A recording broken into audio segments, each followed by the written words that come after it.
કા ભાઈ હા તાર ખેતરમાં ખાતા હતા નકાઈ કે છૂટો થઈ ગયો તો છૂટો થાય ગયો નકર ને નકણો હોય તો મતલબ તો આપતો હું મુડગામાં તો હુંડલો હાતો ખાતર વાળો ના હા ત્યાં પછી પૂછે હું લ્યા હું કામે બતાડે ને તાર અરે મોસ જાઉં હું યાર 3-4 દાડા થઈ જાય હા ડ્રાઇવિંગ શીખવાડું આપણે ગાડી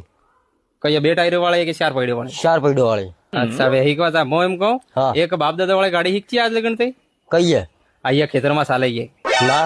ત્યાં એ શીખવી જરા જરૂરી એમ કહી રહ્યો હું અવાર સુધી ગાડી શીખવા જઈ રહ્યો કે એ તો 15 દાડામાં શીખાઈ જાય હા. ને જે બાપ દાદા આપણે ગાડી છૂટી ગયા 15 સાલ થઈ તે તો નહીં શીખી રહ્યા ને ગાડીનું નામ હે ઓળ આપણે ઢાલે ઓળખ આપણે પેલા ખેતરમાં એ શીખવી જ્યાદા જરૂરી છે એમ કો વાહે સોરે તો હું પાડવી એમ કો આ નાના આભાર આપણે ભાગ એટલા મોટો મળી રહેજો આપણે ભાઈ એટલા હા નહીં તો સોરન સોર થાય તારે ભાગ તો જ્યાદા થઈ ગઈ તારે ટ્રેક્ટર તાણા ખેતરમાં ફેહે નહીં તો ઢા જરૂરી છે તો ઓળ શીખી થાય તો વાહે સોરે શીખાડી કેમ મો એમ કો એ ગાડી જે છે કે આપણે ખેતરવાળી એ જ્યાદા જરૂરી છે ને પેલે 15 દાડામાં શીખાઈ ગયા લાસ્ટ ટાઈમ કહું ભાઈ વાત તો તારે હાસે પણ એ બાપોની સલવે એટલે માર શું કરે પણ તો કે તાર હારી જાય તો પછી મોટી ગાડી લઈને જાય તો ખેતરવાળી ગાડી લઈને જાય તો તાર હારી હા એ બરાબર છે દેખો જમાનો જેવો છે આપણે હાથે હેડો પડે એમ કરી એ ગાડી શીખવી જરૂરી છે ને એ ગાડી શીખવી જરૂરી પણ હું એમ કહું એ ખેતરવાળી ગાડી પહેલા શીખી જાય એ જ્યાદા જરૂરી એમ કો સોરો પાસે વાહે શીખી એમ કરી જો એ ગાડી શીખાઈ જાય એમ કોણ 15 દાડા શીખાઈ કઈ ટાઈમ થોડા લાગતો આ એમ કરવાનું ખાલી એમ ગડક ગડક કરીને ગેડ પાડો આ શીખી ગયા એ ગાડી તો ડેંગળા લઈને નાખે તો બડા મુશ્કેલ હું હેડે એમ સમજ એટલે સાહેબ લેડકો પડી ગઈ એ ગાડી આખતા પહેલા એ શીખી દે દાદા એમ કો પછી પેલી શીખ વણા તો પાછો રિક્ષા હે એમ સમજ બોલે આ ટાયર વાળા દાદા